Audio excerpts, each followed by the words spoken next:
Property inheritance होता क्या है? मतलब है आपकी डेथ के बाद आपकी प्रॉपर्टी किसको जाएगी। मेरी डेथ हो रही है लेकिन मैंने विल नहीं बनाई। नमस्कार दर्शकों, स्वागत है आपका जीएस बग्गा एंड एसोसिएट्स में।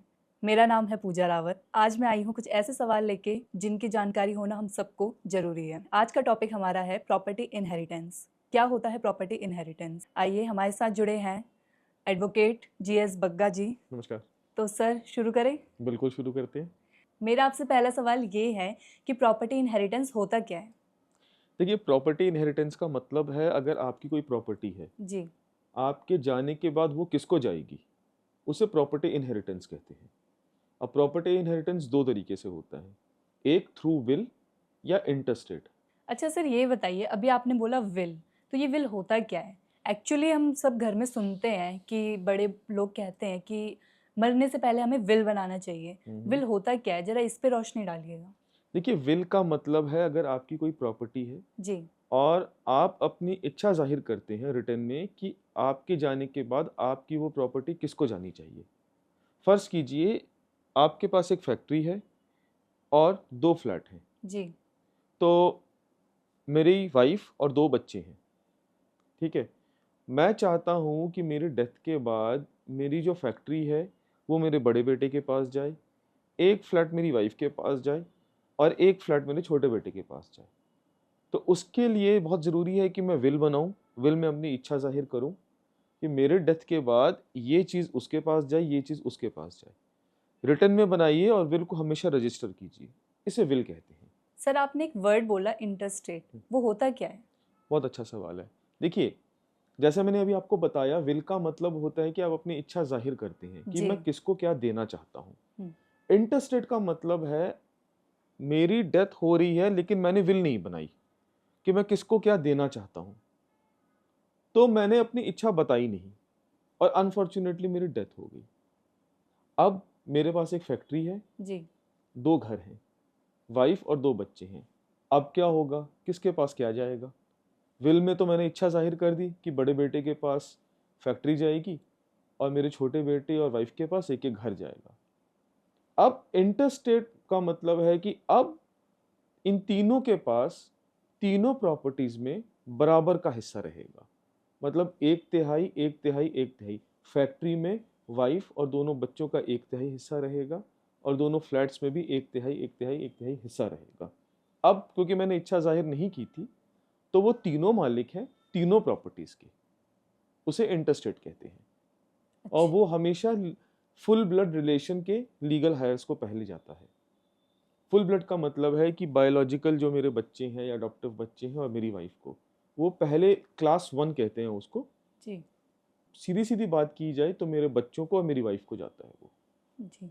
अच्छा, जैसे हमें पता है जो आजकल की यंग जनरेशन है, इनका ध्यान करियर फोकस में होता है। हम्म। सबकी स्टडीज़ चल रही होती है, देन उसके बाद उनकी शादी हो जाती है, फिर बच्चे हो जाते हैं।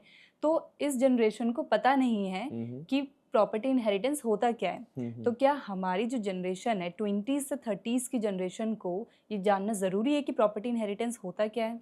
बहुत ही अच्छा सवाल है, जी। बहुत ही इम्पोर्टेंट सवाल है। और मुझे लगता है पूजा कि इस क्वेश्चन का जो आंसर है, इससे एक जागरूकता आनी चाहिए। देखिए, अक्सर होता क्या है, 20-30 साल के जो उम्र के लोग होते हैं उनका सारा ध्यान या तो जॉब, करियर, कोई बिजनेस करने पे, अगर ये सब हो गया तो फिर शादी, जी। शादी के बाद फिर बच्चे। अब 20 से लेके 35-40 तक तो एक इंसान उसी में उलझ के रह जाता है। बिल्कुल। उसे पता नहीं चलता कि वो जिस प्रॉपर्टी में रह रहा है उसकी एक्चुअल पोजीशन क्या है। मैं आपको एक एग्जांपल देता हूँ। हम्म। मैं अपने फादर की प्रॉपर्टी में रह रहा हूँ। जी। मेरे दिमाग में, मेरे माइंड में ये है कि ये मेरे पापा की प्रॉपर्टी है, ठीक है जी, जी। और उनके जाने के बाद ये मेरी होगी।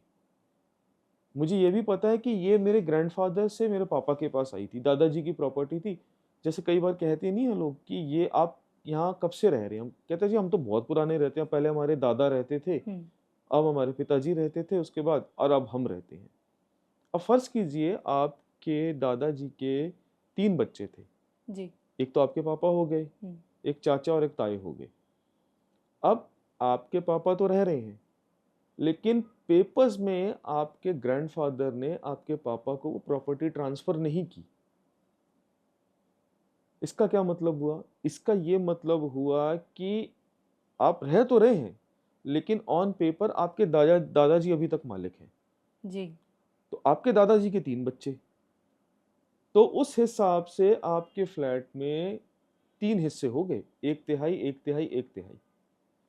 आपको 20 से लेके 35 तक ये बात पता नहीं थी कि कागजों में पोजीशन क्या है। बिल्कुल। बाई चांस आपके फादर की डेथ के बाद वो डिस्प्यूट खड़ा हो जाए, तो फिर घर होते हुए भी पेपर्स में आप मालिक नहीं होंगे।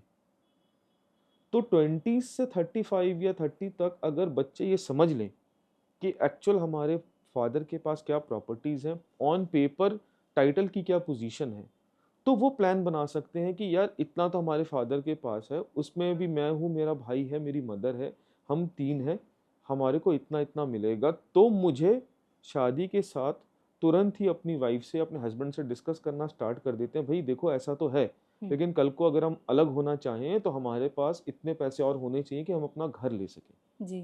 तो ये एक तरीके से आप अगर ये समझ लेंगे तो आप एक प्रॉपर्टी प्लानिंग भी कर सकते हैं। देखिए हम सब जानते हैं एक टाइम आता है कि जॉइंट फैमिलीज एक साथ नहीं रह सकती, बिल्कुल। हर कोई चाहता है अलग रहना, और शादियों के बाद तो बिल्कुल पोजीशन ऐसी हो जाती है कि या तो सास बहू या कुछ भी बात ले लीजिए। और कहीं ना कहीं ये सही है, हर कोई प्राइवेसी चाहता है और सबको प्राइवेसी का हक है। जी। ये हमारे लिए बहुत ज़रूरी है कि हम अपने बच्चों को 20s में जब आए समझा दें, उनके माइंड में डाल दें कि भाई हम इतना ही कर सकते हैं, अगर कल को अलग होना चाहो तो कुछ एक्स्ट्रा करके अपने पैसे जोड़ के रखो। तो ये बहुत ज़रूरी है कि 20s 30s बच्चों को प्रॉपर्टी राइट्स, प्रॉपर्टी टाइटल और प्रॉपर्टी प्लानिंग तीनों की समझ होनी चाहिए। सर एक बात बताइए, क्या बेटियों का भी अपने माता पिता के प्रॉपर्टीज़ में उतना ही हक होता है? जैसे मान लीजिए आप कि एक हेड ऑफ़ द फैमिली हैं, उनकी इंटेस्टेट डेथ हो गई है।